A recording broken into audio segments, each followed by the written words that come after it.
हूँ। ये मेरी बहन है और वो मेरे हस्बैंड भी हैं।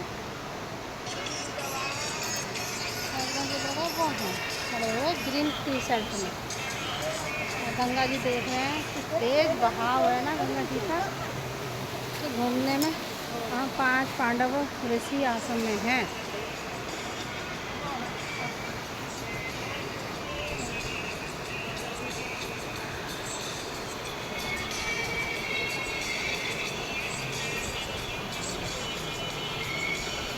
पांच पांडव को